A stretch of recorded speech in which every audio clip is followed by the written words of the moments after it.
ब्राह्मणपुरी येथील जय योगेश्वर सहकारी पतसंस्थेत कोटींचा भ्रष्टाचार, ठेवीदार आक्रमक। आमच्या जवळजवळ 8.25 कोटी रुपये ठेवीत पडलेले आहेत। पिढीच्या कारभारात फक्त हे दोनच जण होते। गावात यांनी आर्थिक गुलामगिरी निर्माण केली होती, कुणालाही काही समजू देत नव्हते। ब्राह्मणपुरी येथील जय योगेश्वर सहकारी पतसंस्थेतील कोटींचा भ्रष्टाचार उघडीस आला असून यात एकूण 1600 सभासदांनी आज रोजी सहाय्यक निबंधक सहकारी संस्था शहादा यांना निवेदनाद्वारे कार्यवाही करण्याचे निवेदन दिले।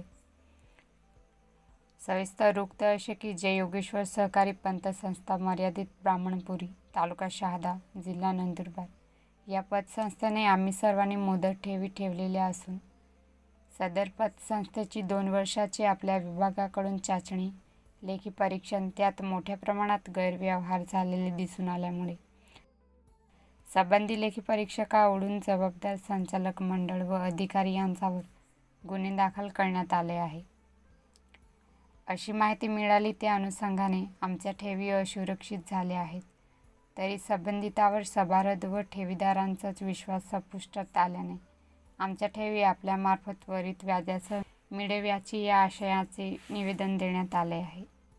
यावेळी मोठ्या संख्येने सभासद उपस्थित होते। संबंधित विभाग भ्रष्टाचार करणाऱ्यावर कार्यवाही करतात की नाही याकडे पूर्ण जिल्ह्याचे लक्ष लागून आहे।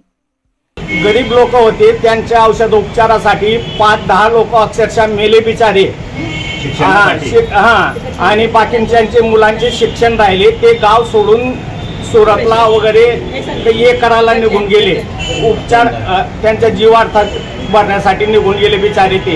याच्यात आदिवासींचे सुद्धा पैसे ठेवलेले आहेत। त्यांना सगळे शेतकऱ्यांच्या 1-1 रुपया गोळा करून महिलांचे आणि त्यांचे मुलींचे पैसे ठेवलेले आहेत आम्ही। आणि सगळे आम्ही शेतकरी आहेत, कष्टाचे पैसे आमचे कष्टाचे पैसे आहेत, आमचे घामाचे पैसे आहेत, यांनी फुकटाचे पैसे खाल्ले। इथे येण्यासाठी अडचण पण होत आहेत, तरी वारंवार तुम्ही येत आहेत। काय तुमच्या मागण्या नेमक्या काय? काय आम्ही पैसे पाहिजे, आम्हाला नाही दिले तर आम्ही त्यांच्या घरी उपोषण करू।